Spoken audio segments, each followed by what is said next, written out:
Good morning, church. Pastor Craig here. Once again, midweek greeting. Happy Wednesday plus a day. It's actually Thursday morning.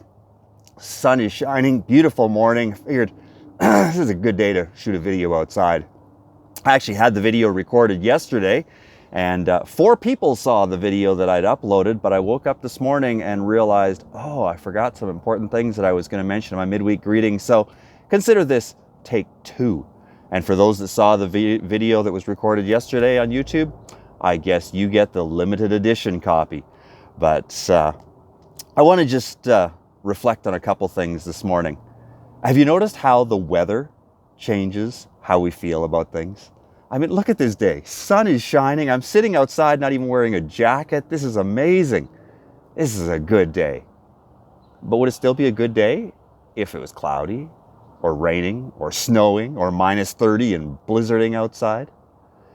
We tend to put our focus on a lot of different things to determine whether we have peace in a day. And that was one of the things that I talked about in my greeting yesterday, mentioning John chapter 16,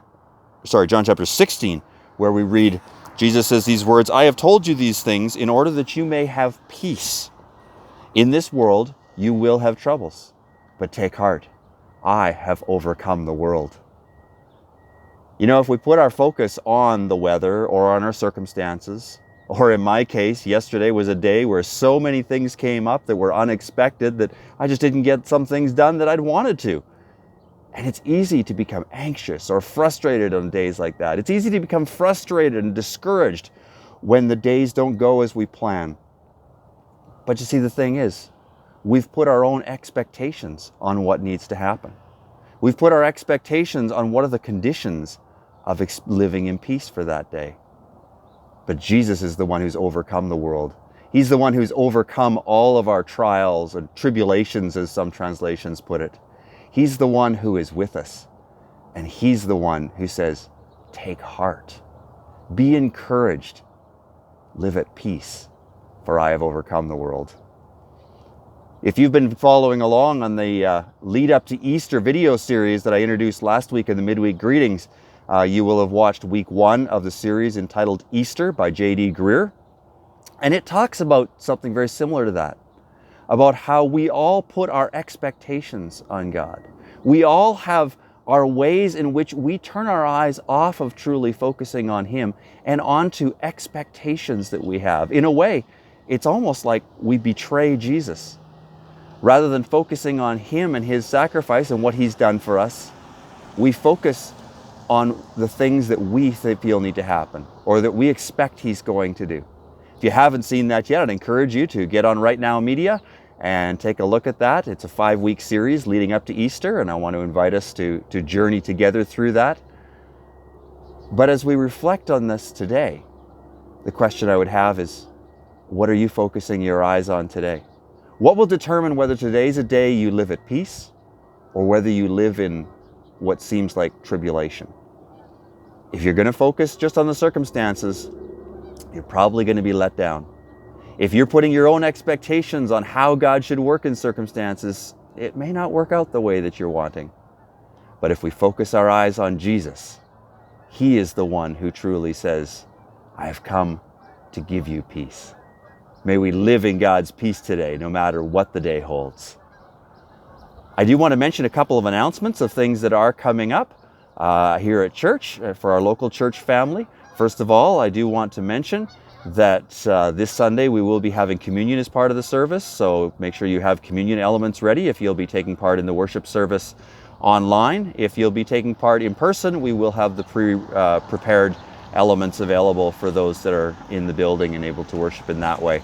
Look forward to worshiping together with our church family, both in person and on the live stream.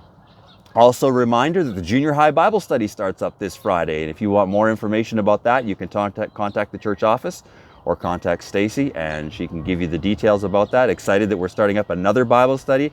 It is so exciting to see so many Bible studies that are starting up, and that we are gathering together as we are able to. And so hopefully those in junior high will be able to take part in that. The other thing I want to mention is that we're going to be having a very special service in 2 Sundays, not this coming week, but the one after that, March 14th. We're going to be having a commissioning service for Michaela.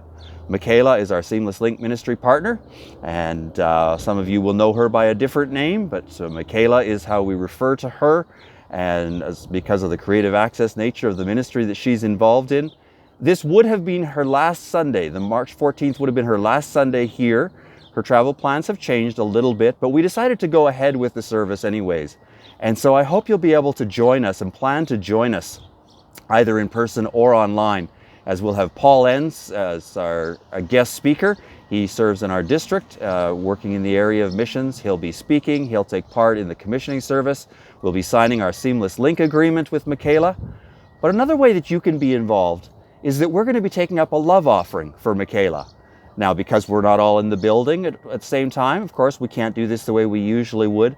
So I would encourage you to watch the e-bulletin for details as to how you can take part in that love offering, or you can contact the church office for more details.